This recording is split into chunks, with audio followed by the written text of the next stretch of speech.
అతి శ్రేష్ఠుడైన యేసుక్రీస్తు నామమున వాక్యం ఉంటున్న విశ్వాసులందరికీ ప్రభు పేరిట వందనాలు. మీరంతా ఆత్మీయంగా ఎదుగుచున్నారని తలంచి మీ ఆత్మీయ దేవసేకుడు బ్రదర్ తేజమయ్య. ప్రియదేవుని పిల్లలారా, ఈరోజు మనం తెలియజేసుకోబోతున్న నూతన అంశం పేరు ఏందయ్యా అంటే, క్రైస్తవ తల్లిదండ్రులు చేయవలసిన 7 కర్తవ్యాలు ఏమిటి? క్రైస్తవ తల్లిదండ్రులు చేయవలసిన 7 కర్తవ్యములు ఏమిటో ఒకసారి మనం చూద్దాం. తల్లిదండ్రులు ఎలాంటి కర్తవ్యం కలిగి ఉండాలో ఈ యొక్క ఉపదేశంలో మనం తెలుసుకుందాం. ప్రియదేవుని సంగమా, మరి ముఖ్యంగా చెప్తున్నాను, దేవుని వాక్యం ఎంత లోతుగా ఉంటే అంత గొప్ప క్రమశిక్షణ మన లోపలికి వస్తుంది, అంత గొప్ప ఆత్మీయులుగా మనం మార్చబడతాం. దేవుని వాక్యం వినే కొద్దీ మన కుటుంబాలు, మన జీవితాలు, మన చుట్టూ ఉన్న ప్రపంచం మారిపోతుంది. దేవుని వాక్యము మీద శ్రద్ధ కలిగి బాధ్యతగా మనం గనక దాన్ని విని శ్రద్ధ పెడితే మనం బాధ్యత కలిగిన పౌరులుగా ప్రపంచాన్ని ఏలుబడి చేసేటటువంటి క్రైస్తవులుగా మార్చబడదాము గాక. దేవునికి మహిమ ఘనత ప్రభావములు కలుగును గాక. ఈరోజు అద్భుతమైన రీతిలో ఆత్మదేవుడు మనతో సూటిగా మాట్లాడును గాక. చూద్దాం ఒకసారి మనము నిర్గమకాండము 2వ అధ్యాయము 9వ వచనం ఒకసారి మనం చూస్తే, నిర్గమకాండము 2వ అధ్యాయము 9వ వచనం ఒకసారి మనం చూద్దాం. ఫరో కుమార్తె ఆమెతో, ఈ బిడ్డను తీసుకుని పోయి నా కొరకు వానిని పాలిచ్చి పెంచుము, నేను నీకు జీతం ఇచ్చేదనని చెప్పగా ఆ స్త్రీ ఆ బిడ్డను తీసుకుని పోయి పాలిచ్చి పెంచెను. దేవునికి మహిమ ఘనత ప్రభావములు కలుగును గాక. క్రైస్తవ తల్లిదండ్రులు తమ పిల్లలను దేవుని కొరకు పాలిచ్చి పెంచాలి. దేవుని యొక్క కార్యాలు చేయటం కోసం, దేవుని యొక్క రాజ్య నిర్మాణం కోసం, దేవుని యొక్క బలమైన సేవ కోసము క్రైస్తవ తల్లిదండ్రులు తమ పిల్లలకు పాలిచ్చి పెంచాలి. ఇక్కడ ఫరో కుమార్తె నా నిమిత్తము అక్కడ రాస్తున్నాడు చూడండి, మోషేని ఎలా పెంచమని చెబుతుందో. ఫరో కుమార్తె మోషే తల్లితోటి ఏమని చెప్తుందంటే, ఈ బిడ్డను తీసుకుని పోయి నా కొరకు వానికి పాలిచ్చి పెంచుము, నేను నీకు జీతం ఇచ్చేదనని చెప్పగా ఆ స్త్రీ ఆ బిడ్డను తీసుకుని పోయి పాలిచ్చి పెంచెను. దేవునికి మహిమ ఘనత ప్రభావములు కలుగును గాక. పిల్లలను దేవుని కొరకు పాలిచ్చి పెంచాలి. ఈ విషయంలో మనము చాలా శ్రద్ధ కలిగిన వారమై ఉండాలి. కొంతమంది కఠినమైన స్త్రీలు, గొడ్డుబోతు స్త్రీలు, కొంతమంది దుర్మార్గపు స్త్రీలు, మూర్ఖపు స్త్రీలు తమ పిల్లల్ని కొడుతూ ఉంటారు, తిడుతూ ఉంటారు, వేధిస్తూ ఉంటారు, గాయపరుస్తూ ఉంటారు, కోపపాత్మతో నిండిపోయి వారిని చీల్చి చెండాడుతూ ఉంటారు. ఇలాంటి వారు చాలా దేవుని దృష్టిలో అనేక రకాలైన దెబ్బలు తింటారు, శాపాలు, అనేక రకాలైనటువంటి నష్టాలు, ప్రాణాపాయాలు, మరణాలు మీదకి తెచ్చుకుంటారు. కాబట్టి ప్రియ దేవుని పిల్లరా, దేవుడు మనకిచ్చిన పిల్లలను దేవుని కొరకు దేవుని రాజ్యము కొరకు పాలిచ్చి పెంచాలని వాక్యం ఎంతో స్పష్టంగా తెలియజేస్తుంది. ఆ తర్వాత ద్వితీయోపదేశకాండము 6వ అధ్యాయం 7వ వచనం ఒకసారి మనం చూస్తే, ద్వితీయోపదేశకాండము 6వ అధ్యాయము 7వ వచనాన్ని ఒకసారి మనం చూద్దాం. 6వ అధ్యాయము 7వ వచనం, 6వ అధ్యాయము 6 నుంచి 7 వచనాలు. నేడు నేను 7వ వచనం చూద్దాం. నీవు నీ కుమారులకు వాటిని అభ్యసింపచేసి నీ ఇంట కూర్చుంటున్నప్పుడును, త్రోవను నడిచినప్పుడును, పండుకొండునప్పుడును, లేచినప్పుడును వాటిని గూర్చి మాటలాడవలను. సూచనముగా వాటిని నీ చేతికి కట్టుకొనవలను. అవి నీ కన్నుల నడుమ బాసిక వలె ఉండవలను. నీ ఇంటి ద్వారబంధ్రముల మీదను, నీ గౌనుల మీదను వాటిని రాయవలను. దేవునికి మహిమ ఘనత ప్రభావములు కలుగునగాక. పిల్లలకు దేవుని వాక్యాన్ని అభ్యసింపచేయాలి. ప్రతిరోజు కూడా అక్కడ రాస్తున్నాడు ద్వితీయోపదేశ కాండంలో మోషే గారు ఇజ్రాయేలీల ప్రజల పిల్లల్ని ఎలా పెంచాలో ఆ 4 నుంచి 9 వచనాల్లో, ఇజ్రాయేలు ఇనుము, మన దేవుడైన యెహోవా అద్వితీయుడగు యెహోవా నీ పూర్ణ హృదయముతోను, నీ పూర్ణ ఆత్మతోను, నీ పూర్ణ శక్తితోను నీ దేవుడైన యెహోవాను ప్రేమింపవలెను. నేడు నేను నీకు ఆజ్ఞాపించు ఈ మాటలను నీ హృదయంలో ఉండవలెను. నీవు నీ కుమారులకును వాటిని అభ్యసింపచేసి నీ ఇంట కూర్చుండునప్పుడును, త్రోవను నడుచునప్పుడును, పండుకొనున్నప్పుడును, లేచినప్పుడును వాటిని గూర్చి మాటలాడవలను. సూచనముగా వాటిని నీ చేతికి కట్టుకొనవలను. అవి నీ కన్నుల నడుమ బాసిక వలె ఉండవలను. నీ ఇంటి ద్వారబంధ్రముల మీదను, నీ గౌనుల మీదను వాటిని రాయవలను. ఆమేన్. దేవునికి మహిమ ఘనత. మందిరంలో గాని, ఇంటిలో గాని మన స్థలం ఏదైనా సరే ఆ గోడల మీద కానీ ప్రతి స్థలంలో ప్రతి ఒక్క కిటికీలో కానీ ప్రతి స్థలంలో వాగ్దానాలు రాయాలి, వాక్యాలు రాయాలి, వాటిని వారికి తెలియచేయాలి. ఎప్పుడెప్పుడు తెలియజేయాలంటే నీవు మార్గాల్లో నడుచుకుంటూ వెళ్ళేటప్పుడు అని చెప్తున్నాడు, నువ్వు త్రోవన నడిచినప్పుడు, అలాగే నీ ఇంట కూర్చుంటున్నప్పుడు, అలాగే నీ పడుకునేటప్పుడును, లేచినప్పుడును, అంటే ఉదయకాలంలో లేచినప్పుడు వాటిని గురించి మాట్లాడవలను, సూచనగా వాటిని నీ చేతికి కట్టుకొనవలెను. అవి నీ కన్నులకు నడుమ బాసిక వలె ఉండవలెను. నీ ఇంటి ద్వారబంధముల మీదను గౌనుల మీదను వాటిని రాయవలెను. దేవునికి మహిమ ఘనత ప్రభావం కలుగును గాక. ఇంటి మీద గౌనుల మీద అలాగనే వాటి గురించి ఎల్లప్పుడూ మాట్లాడుతూ ఉండాలి. కన్నుల నడుమ అలాగనే బాసిక వలె, అంటే ఆ యొక్క బాసికవలి ఇక్కడ వాక్యాన్ని మన హృదయంలో భద్రపరుచుకునే విధంగా మనం రోజు వాక్యం గురించి మాట్లాడుకునే విధంగా ఉండాలని ఇక్కడ ఎంతో స్పష్టంగా ఇంటి ద్వారబంధరాల మీద ప్రతి దాని మీద దేవుని వాక్యాలు రాయబడి ఉండాలి. వాటిని రాసిన తర్వాత వాటిని ఆ ఆంతర్యాలు వాటిని వివరించి చెప్పాలి ప్రజలకి. ఇది ఏ సందర్భంలో జరిగింది, ఎప్పుడు జరిగింది, ఎవరి కాలంలో జరిగింది, మోషే కాలంలో జరిగిందా, యెహోషువ కాలంలో జరిగిందా, ఇర్మియా కాలంలో జరిగిందా, హెస్కేల్ కాలంలో జరిగిందా, యేసు ప్రభువారి కాలంలో జరిగిందా, బాప్తిస్మిచ్చే యోహాను కాలంలో జరిగిందా, పౌలు గారి కాలంలో జరిగిందా, పేతురు గారి కాలంలో జరిగిందా, అది ఆ సందర్భాన్ని మనము పిల్లలకి వివరించి తెలియచేయాలి. అది తల్లిదండ్రుల యొక్క రెండవ కర్తవ్యము. మూడో విషయాన్ని మనం చూద్దాం ప్రియదేవుని బిడ్డలారా. యెషయా గ్రంథము 38వ అధ్యాయము. యెషయా గ్రంథము 38వ అధ్యాయము ఒకసారి మనం చూస్తే 19వ వచనం. యెషయా గ్రంథము 38వ అధ్యాయం 19వ వచనం. సజీవులే కదా నిన్ను స్తుతించుదురు. ఈ దినము నేను సజీవుడనే నిన్ను స్తుతించుచున్నాను. తండ్రులు కుమారులకు నీ సత్యమును తెలియజేతురు. యెహోవా నన్ను రక్షించువాడు.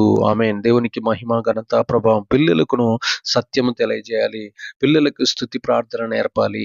అక్కడ తెలియజేస్తున్నాడు చూడండి, సజీవులే కదా నిన్ను స్తుతించుదురు. ఈ దినమున నేను సజీవుడనై నిన్ను స్తుతించుచున్నాను. తండ్రులు కుమారులకు నీ సత్యము తెలియజేతురు. యెహోవా నన్ను రక్షించువాడు. దేవునికి మహిమ ఘనత ప్రభావం.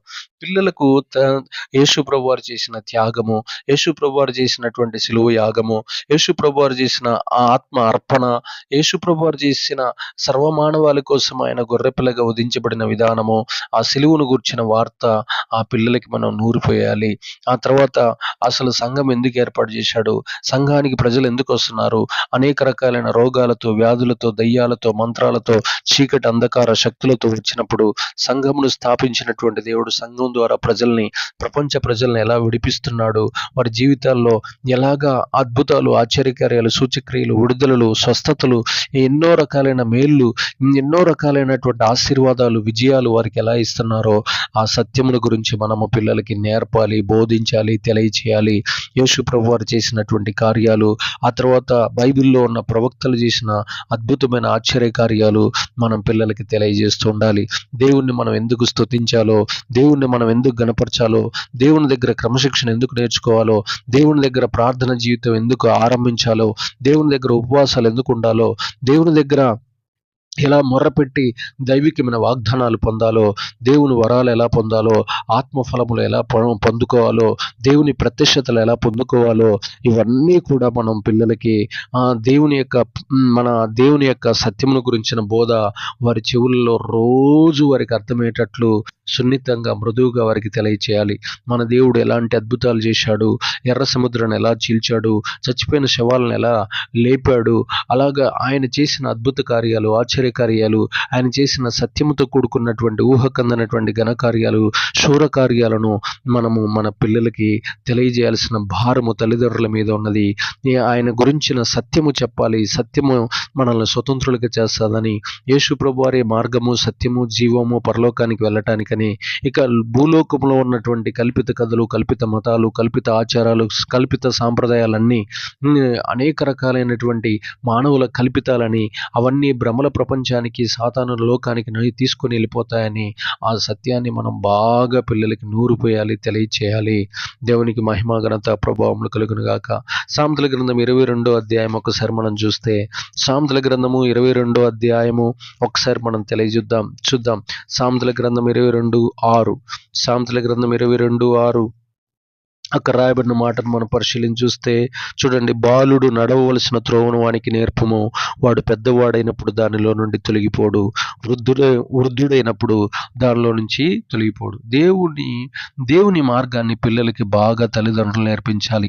దేవుని మార్గం ఎంత గొప్పదో, ఆ మార్గంలో నడిస్తే ఎన్ని ఆశీర్వాదాలు వస్తాయో, ఆ మార్గంలో నడిస్తే ఇరుకు మార్గమైనా సరే అది పరలోకాన్ని ఇస్తుందని, అది ఎంత కష్టమైనా సరే సత్యమే మాట్లాడాలని, ఎంత కష్టమైనా సరే దేవునికి ఇష్టంగానే బ్రతకాలని, మన ఇష్టాలు, మన సిత్తాలు, మన స్వార్థాలు, మన అసూయలు, మన పగలు, మన సొంత ఆలోచనలన్నిటినీ పక్కన పెట్టి, తలంపులన్నీ పక్కన పెట్టి, ఊహలన్నీ పక్కన పెట్టి, దేవుడు చూపించిన మార్గంలోనే, నిజమైన మార్గంలోనే, జీవ మార్గంలోనే, యథార్థమైన మార్గంలోనే, సత్యమైన మార్గంలోనే పిల్లల్ని మనం పెంచాలి. ఎన్ని కష్టాలు వచ్చినా, ఎన్ని బాధలు వచ్చినా, ఎన్ని ఇరుకులు వచ్చినా, ఎన్ని ఇబ్బందులు వచ్చినా, ఎన్ని శోధనలు వచ్చినా, ఎన్ని రకాలైన ఆటంకాలు వచ్చినా దేవుని మార్గం విడిచిపెట్టకూడదని, ఆ యొక్క మార్గంలోనే మనం నడవాలని ఆ పిల్లలకి బోధించాలి. బాలుడు నడవవలసిన త్రోవను వానికి నేర్పాలి. దేవుని యొక్క త్రోవలో నడిచేటట్లు మనం చేయాలి. వాడు పెద్దవాడైనప్పుడు, వాడు వృద్ధుడైనప్పుడు దానిలో నుండి తొలగిపోడు. ఆ క్రైస్తవ మతంలో నుంచి తొలగిపోడు, క్రీస్తు చూపించిన మార్గంలోంచి తొలగిపోడు. లోకంలో అంత వ్యభిచారము, లోకంలో అంత అబద్ధము, అల్లరితో కూడిన ఆటపాటలు, ఆ తర్వాత త్రాగుడు, జూదాలు, సినిమాలు, ఆ తర్వాత క్రికెట్ పిచ్చి, సినిమాల పిచ్చి, రాజకీయాల పిచ్చి, ఫోన్ వీడియోస్ పిచ్చి, సెల్ ఫోన్ పిచ్చి, అనేక రకాలైనటువంటి పాపాలు లోకాన్ని ఏలుబడి చేస్తున్నాయి. సాతానుడు లోకంలో ఉన్న పిల్లలను తనకి దాసులుగా చేసుకొని, వారిని వాడుకొని, వారిని భ్రష్టులుగా మార్చివేసి, వారికి అకాల మరణాలు, అనేక రకాలైన ప్రమాదాలు, అనేక రకాలైన అపకీర్తులు, అపజయాలు వారి మీదకి వచ్చేటట్లు చేసి, వారిని సర్వనాశనం చేసి, వారి భవిష్యత్తుని చిందరవందర గందరగోళం చేస్తున్నాడు. కాబట్టి ప్రియదేవుని పిల్లలారా, దేవుని మార్గము తల్లిదండ్రులైన మనము మన పిల్లలకి నేర్పించాలని వాక్యం ఎంతో స్పష్టంగా తెలియజేస్తుంది. లోకము తీయగా ఉంటది, సముద్రము లోతులోకి వెళ్ళే కొద్దీ అది చంపడానికి ప్రయత్నం చేస్తుంది. సముద్రము ఒడ్డున మాత్రమే మనం ఆడుకోవాలి, కానీ సముద్రపు లోతులోకి వెళితే ఎవరైనా అది మింగివేస్తాదన్న సంగతి పిల్లలకి మనం నేర్పాలి. లోకము సముద్రము ఉంటది, దాన్ని జయించాలంటే ఒడ్డును మాత్రమే ఉండి దాన్ని చూచి దాని పైన పడవేసుకొని ప్రయాణం చేయాలి, కానీ దాని లోపలికి నడిస్తే అది మింగివేస్తుంది అన్న సంగతి మనం పిల్లలకి నేర్పాలి. దేవునికి మహిమ ఘనత ప్రభావములు కలుగును గాక. మత్తయి సువార్త ఒక్కసారి మనం ధ్యానిస్తే అక్కడ రాయబడిన మాటలో ఉన్న ఆంతర్యాన్ని మీకు తెలియజేస్తాను. మత్తయి సువార్త 18వ అధ్యాయము 10వ వచనం. మత్తయి సువార్త 18వ అధ్యాయము మత్తయి సువార్త 18వ అధ్యాయం 10వ వచనం ఒకసారి మనం చూస్తే తల్లిదండ్రులు ఎలాంటి కర్తవ్యం కలిగి ఉండాలో ఈ చిన్నవారిలో ఒకరిని నేను తృణీకరించకుండా చూచుకుని, వీరు దూతలు పరలోకమందున్న నా తండ్రి ముఖమును ఎల్లప్పుడూ పరలోకమందు చూతుదరని మీతో చెప్పుచున్నాను. ఆమేన్. దేవునికి మహిమ ఘనత ప్రభావములు కలుగును గాక. పిల్లల్ని ఎప్పుడు తృణీకరించకూడదు, వారిని కించపరచకూడదు, వారిని గాయపరచకూడదు, వారిని అవమానపరచకూడదు. వారికి అనేకమైన విషయాలు నేర్పుతూ ఉండాలి, ప్రోత్సహిస్తూ ఉండాలి, గణపరుస్తూ ఉండాలి, ఉత్సాహపరుస్తూ ఉండాలి. వారికి అనేకమైన విషయాలు నేర్పుతూ, అనేకమైన విషయాల్లో వారిని పైకి తీసుకురావడానికి మనం తల్లిదండ్రులైన వారు, క్రైస్తవ తల్లిదండ్రులు తప్పకుండా తమ పిల్లలను తృణీకరించకుండా చూసుకోవాలి. తమ పిల్లల్ని ప్రోత్సహిస్తూ ఉండాలి. గాయపరిచే మాటలు కానీ, నిరాశ నిస్పృహలు కూర్చుకునే పెట్టే మాటలు కానీ, అవమానపరిచే మాటలు కానీ, హేళన చేసే మాటలు కానీ, ఇబ్బందులు పెట్టే ఏడ్పించే మాటలు కానీ, కోపపు మాటలు కానీ, కృంగదీసే మాటలు కానీ, కొట్టి గాయపరిచేటటువంటి మాటలు కానీ మనం పిల్లలకి నేర్పకూడదని యేసుప్రభు వారు స్వయంగా చెప్తున్నాడు. కాబట్టి ఈ పిల్లలు చూడండి, ఈ చిన్నవారిలో ఒకరినైనను తృణీకరింపకుండా చూచుకుని, వీరు దూతలు పరలోకమందున్న నా తండ్రి ముఖమును ఎల్లప్పుడూ పరలోకమునందు చూచుచుందురని మీతో చెప్పుచున్నాను. పరలోకమందున్న తండ్రి యొక్క ముఖమును ఎల్లప్పుడూ చూచేవారు పిల్లలు అని, వారు నిష్కలంకులు, వారు నిర్దోషులు కాబట్టి వారికి తండ్రి ముఖం ఎల్లప్పుడూ కనపడుతుంది. వారు దేవదూతల వంటి వారు అని యేసు ప్రభు వారు పిల్లల గురించి తల్లిదండ్రులకు హెచ్చరిక తెలియజేస్తున్నాడు.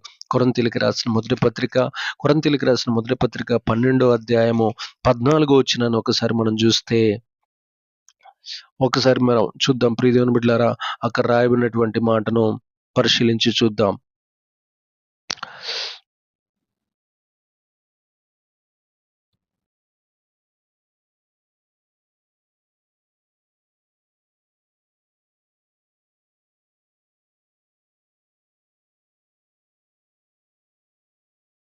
చూడండి, 2 కొరింథీయులకు రాసిన పత్రిక 12:14. చూడండి, ఇదిగో ఈ మూడోసారి మీ వద్దకు వచ్చుటకు సిద్ధముగా ఉన్నాను. వచ్చినప్పుడు మీకు భారముగా నుండను. మీ సొత్తును కాదు, మిమ్మునే కోరుచున్నాను. పిల్లలు తల్లిదండ్రుల కొరకు కాదు, తల్లిదండ్రులే పిల్లల కొరకు ఆస్తి కూర్చతగినది కదా. దేవునికి మహిమ, ఘనత, ప్రభావం. పిల్లల కొరకు ఆస్తిని సంపాదించాలి తల్లిదండ్రులు. పిల్లలు ఎదుగుదల కోసం, వారి భవిష్యత్తు కోసం, వారి యొక్క ఆత్మీయ అక్కర్లు తీర్చబడటం కోసం, వారికి గృహము, వారికి వస్త్రాలు, వారికి మంచి పొలము, వారికి వరకు అనేక రకాలైన వస్తువులు, కార్లు, అనేక రకాలైన ఆస్తులను సంపాదించాలని పౌలు గారు కొరింథీయులకు పత్రిక రాస్తున్నట్లు మనం బైబిల్లో చూస్తున్నాం. కాబట్టి ప్రియ దేవుని పిల్లలారా, బహు జాగ్రత్తగా దేవుని వాక్యాన్ని మనం వింటే అద్భుతమైన రీతిలో దేవాతి దేవుడు మనతో మాట్లాడునుగాక. కాబట్టి ప్రియ దేవుని సంగమా, పిల్లల కొరకు తల్లిదండ్రులు ఆస్తిని సంపాదించాలని వాక్యం ఎంతో స్పష్టంగా తెలియజేస్తుంది.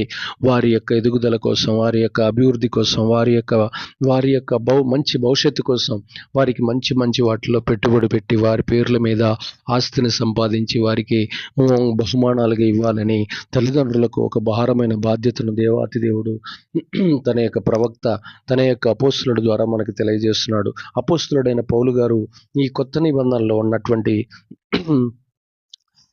సంఘానికి తెలియజేస్తున్న హెచ్చరిక, తల్లిదండ్రులు తమ పిల్లల కొరకు ఆస్తిని సంపాదించాలని వాక్యం తెలియజేస్తుంది. ఇంకా ఎఫెసీయులకు రాసిన పత్రిక ఒకసారి మనం చూస్తే 6వ అధ్యాయం 4వ వచనంలో అక్కడ రాయబడిన మాట, తండ్రులారా మీ పిల్లలకు కోపము రేపక ప్రభువు యొక్క శిక్షలోను బోధలోను వారిని పెంచుడి. తండ్రులారా మీ పిల్లలకు కోపము రేపక ప్రభువు యొక్క శిక్షలోను బోధలోను వారిని పెంచాలని వాక్యం తెలియజేస్తుంది. కాబట్టి పిల్లలకు తల్లిదండ్రులు ఏం చెప్పాలంటే, దేవుని యొక్క శిక్షలను, దేవుని యొక్క బోధలను వారిని క్రమక్రమంగా పెంచాలి. వినయం అంటే, విధేయత అంటే, దీనత్వం అంటే, తగ్గింపు, లోబడటం అంటే ఇవన్నీ వారికి నేర్పాలి. దేవుని యొక్క శిక్ష, ప్రార్థన ఎలా చేయాలి, ఎలాగా పెద్దలను గౌరవించాలి, ఎలాగ సేవకులను గౌరవించాలి, ఎలాగ రాజులను గౌరవించాలి, ఎలాగ అధికారులను గౌరవించాలి, ఎలాగ గురువులను గౌరవించాలి, ఎలాగనే ప్రతి ఒక్కరిని ఎలాగ పరిచర్య చేయాలి, ఎలాగ దేశాన్ని మంచిగా చూసుకోవాలి, ప్రపంచానికి పరిచర్య ఎలా చేయాలి, సువార్త ఎలా చెప్పాలి, ప్రపంచంలో ఉన్న సర్వ మానవాళిని దేవుని వైపు ఎలా త్రిప్పాలి అనే అంశాలలో వారిని ప్రభు యొక్క బోధలోను, శిక్షలోను, సువార్తలోను వారిని పెంచాల్సిన భారము, బాధ్యత తల్లిదండ్రులపై ఉన్నదని, తల్లిదండ్రుల యొక్క 7వ కర్తవ్యం అని వాక్యం ఎంతో స్పష్టంగా తెలియజేస్తుంది. కాబట్టి ఈ 7 రకాలైన కర్తవ్యాలు మనం నెరవేర్చి మన పిల్లలను దేవునికి సమర్పించుదము గాక. ఆమేన్.